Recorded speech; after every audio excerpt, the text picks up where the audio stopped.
This is Billy from Gizmo Money. I maintain his little page of all things, and something's been in my heart to kind of just give a little bit of a backstory of how he came to be part of our family and what these precious animals can do for an individual's life. And I'm speaking on myself, and I've uh, got some people that I watch on here, subscribe to as far as rabbit owners, and I see what I think is the very same thing with them. So I just wanted to put this out there, and I hope maybe somebody can get something out of it. But just to tell you a little bit about it, about myself, I'm a 46-year-old guy from a small town in North Carolina by the name of Fuquay Varina. Now we're about 15 minutes south of the capital city of Raleigh, North Carolina. We have a house out in the country, and grew up in the country all my life. Except I've been in this area all my life, except for 2 years that I spent down in Myrtle Beach, South Carolina. Um, I have battled a depression since the age of 7. I lost my dad to suicide at the age of 7. Um, of all days, December 25th, 1978. Um, since then, for a lot of years, or for years past it, it was very, very tough. I was very withdrawn. Um, had been a loner, and I still kind of am in a way. I just keep my circle of friends very small. Um, but I battled a depression. It's almost borderline like a PTSD, I guess. And because there was a lot of things that happened along with that, and I won't go into it. But fact of the matter is, I've been battling depression because of that ever since then. Um, I never met that depression head on. I've started to now, and I'll get into that later in another video, because it does have something to do with Giz, oddly enough. But um,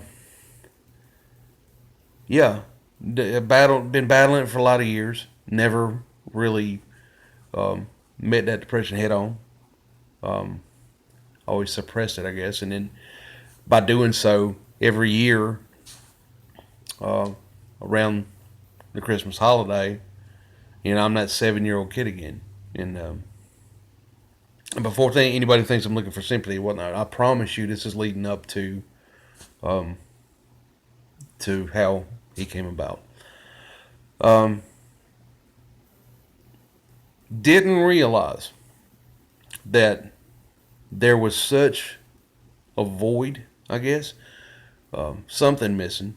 I don't want to say that I was without love or anything like that. No, I mean, I have a beautiful wife. Have 2 gorgeous kids. I don't get to see as much as I would like to, but I know they're there.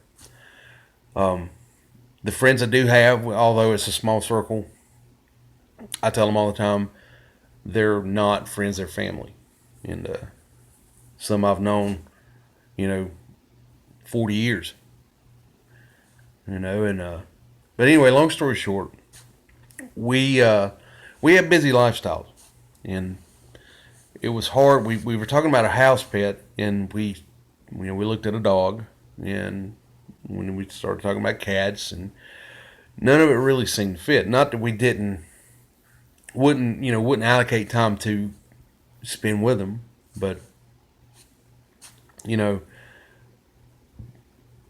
a dog is a great animal. I love dogs. I've had dogs in the past, and I love them, but they are a lot of work, and we travel to the beach a lot in the summertime, and trying to set up somebody to look after it while you're gone can sometimes be a real hassle. I don't want to say a problem, but can be a hassle because other people have lives too, and we realize that. So, and then there was the aspect of being out in the country, and do we want one that we can keep outside and let in the house at night, or do we want one that will just stay in the house all the time? And there were aspects of both of them because it just didn't seem to fit. Then the cat was the same way, um, and the fact that I'm allergic to a cat kind of put the ixnay on that also. But I had rabbits when I was kid. When I was a kid, when I say kid, I'd say anywhere from like 11, 12, 13 years old, and loved them.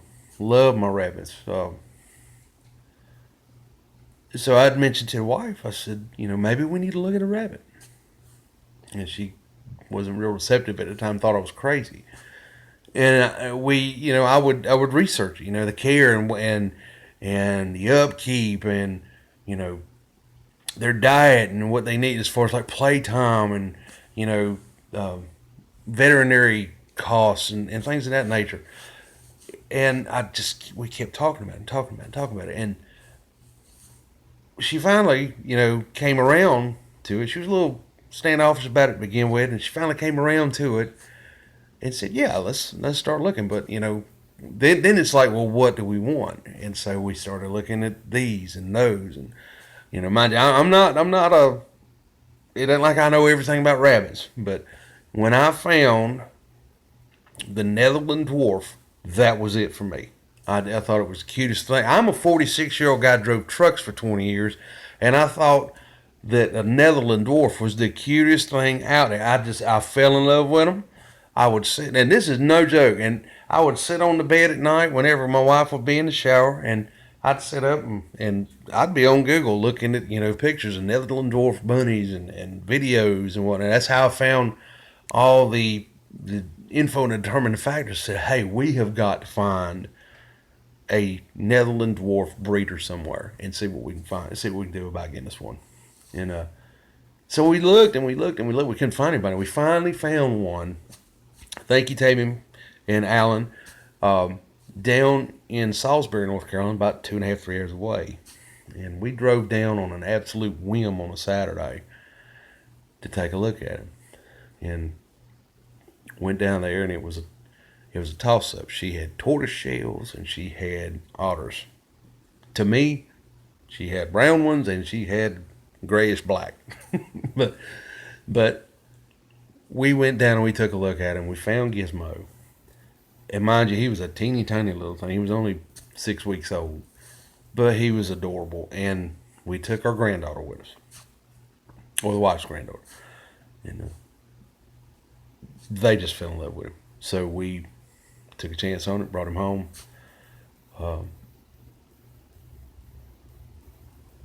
And it's been beautiful ever since. I don't think there's a grand enough term to explain how much he means to me. And in that, I mean, I read something online a while back, and I don't know where it came from, who wrote it or whatever, but it was just simply a picture of a rabbit's face. A little rabbit standing up on his back legs and whatnot. But his little face, pretty little face. And it said something along the lines of, you don't find a rabbit finds you and fills a void that you didn't know that you had. I read stuff like this online all the time, but I'm going to tell you something. Personally, I don't think anything truer could have been said, because this little fella has meant more to me since we got him than I would have ever imagined. He's not an animal to me. He's a little furry person, and he's a member of the family. He brings so much joy to me, to my wife. He's brought us together, all of us together, closer as a family unit. It used to be that we would, a long, hard day, we'd come in and sit on the couch, watch TV, and everybody was, even though we were sitting here together, we were still miles apart, is what it seemed like.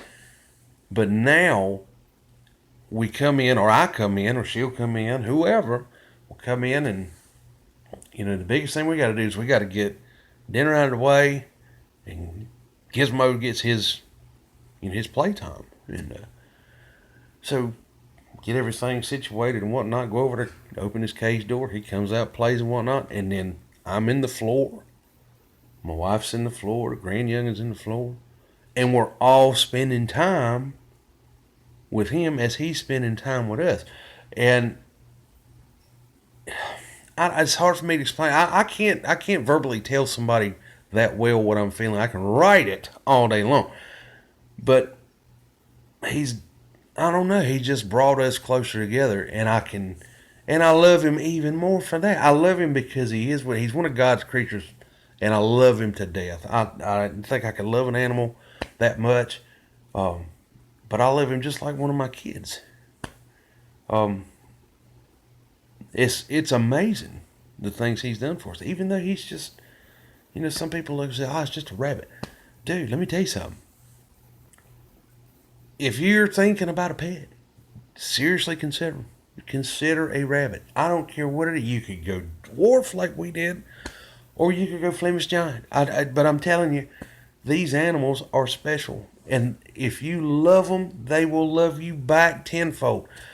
They may not have, they don't have a voice. They can't bark. They can't meow, whatever. But I'm telling you, if you love it and you treat it right, it will love you back just like anything, anybody.